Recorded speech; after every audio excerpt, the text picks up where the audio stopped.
हाँ चाहिए होता है।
Aitäh teile ja head uut aastat saabuvat! Ja!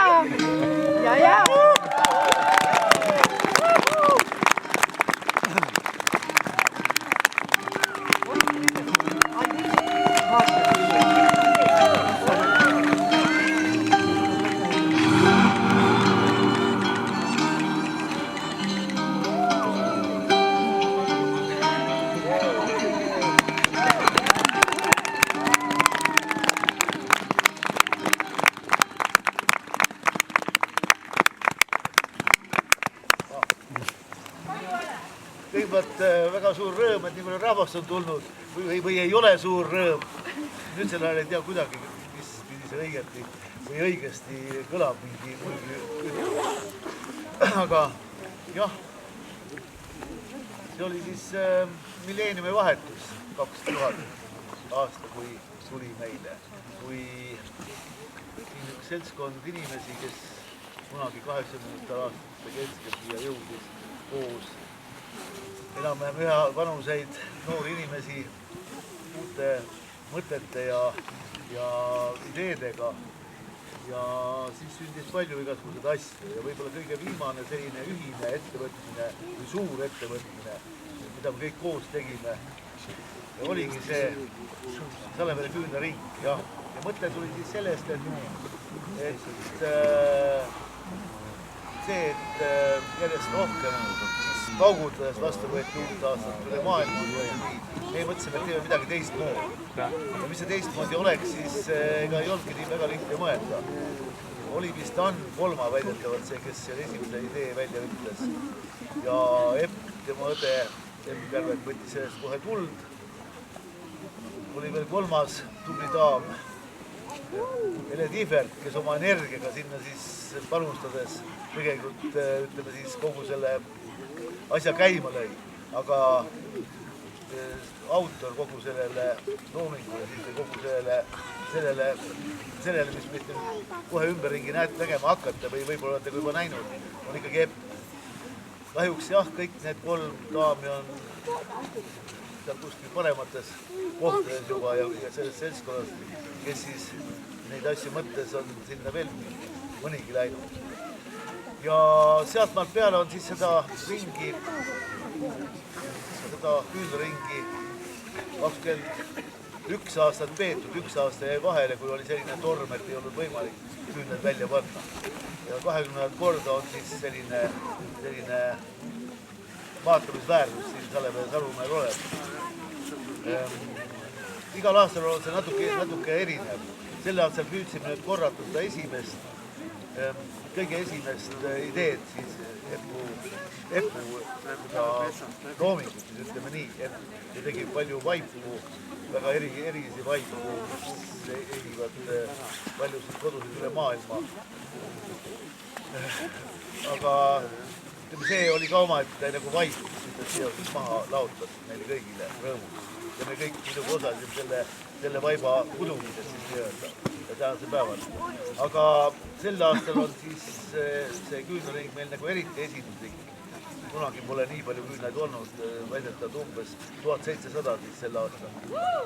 Juhu! Muidu esimesel aastatel, ma mäletan, oli 200, oli ka suur asi, kui 200 küünalt kokku saime ja siis kunagi saime 700, siis oli juba käis endaga üle mõistusele, kuidas sa jääd üles paned, kuidas sa jääd pärast jälle kokku korjad, see on päris suur töö tegelikult. Jah.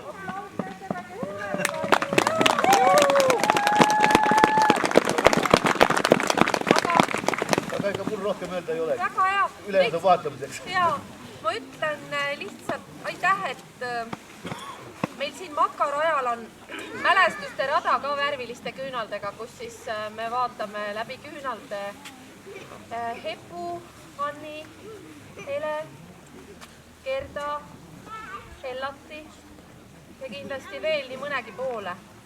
Et ma lihtsalt tahan teile öelda, lapsed, kui te soovite, võite vabalt nüüd sära küünlaid tulla siia sisse põlema panema, aga lihtsalt üksteise vastu ei tohi minna. Et ma tahaksin tänada, et seda üritust see aasta, see oli täiesti uskumatu tegu.